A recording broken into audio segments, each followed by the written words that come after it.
не хватало любви от матери. Да, там есть домашние, которые учились, есть чисто сироты. И ходили домашние по пятницам домой, в субботу и воскресенье были дома, а мы оставались там.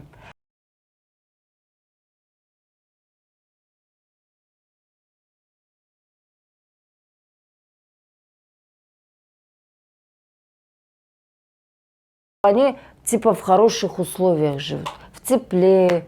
Раньше такого не было. Раньше одно одеяло мы воровали у других. Кто там домой пошел, у него брали одеяло, укрывались, чтобы тепло было. И еда такая же. Там один вот так. И одна вода, макароны. Ничего хорошего, чтобы там по-домашнему. Мясо вообще не видели. Принесу там плов кто-нибудь, да? До нас не доходило. Купаться нигде было. Мы купались в туалете в то время. И мы там ведрами нагревали воду, приносили и купались.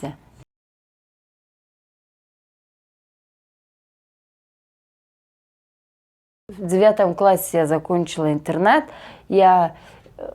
Потом ко мне пришел мальчик и сказал, что твою маму как зовут? Я говорю, Валя. Она с моим папой в дом престарелых в Ахдате.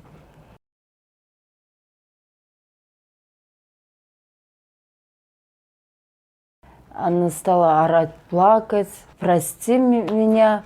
Я вот так, вот так. Ну, у меня уже сердце не как маме уже. Просто посмотреть, что за мама.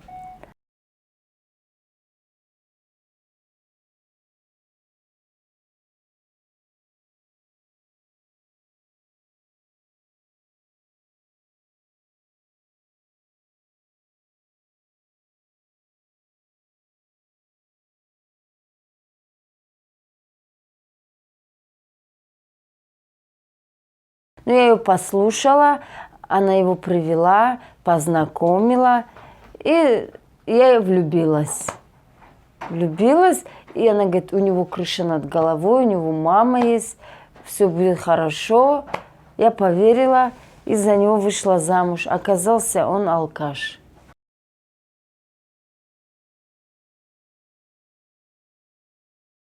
Хукмат я просила, чтобы мне хотя бы какую-то работу нашли.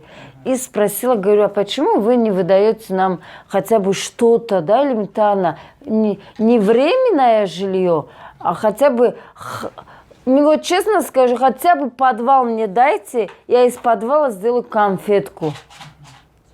А потом мне что говорят, ой, президент сказал, что таким, как вы, миллионы здесь живут. И что, каждому квартиру выдавать?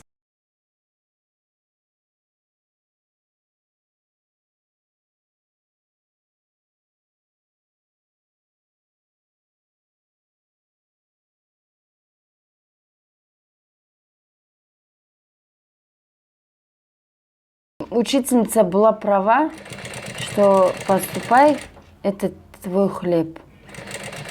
Я отучилась, я закончила, 4 разряд у меня. И по этой же профессии я зарабатываю деньги. Оказывается, я полюбила эту профессию. А у меня не было желания учиться.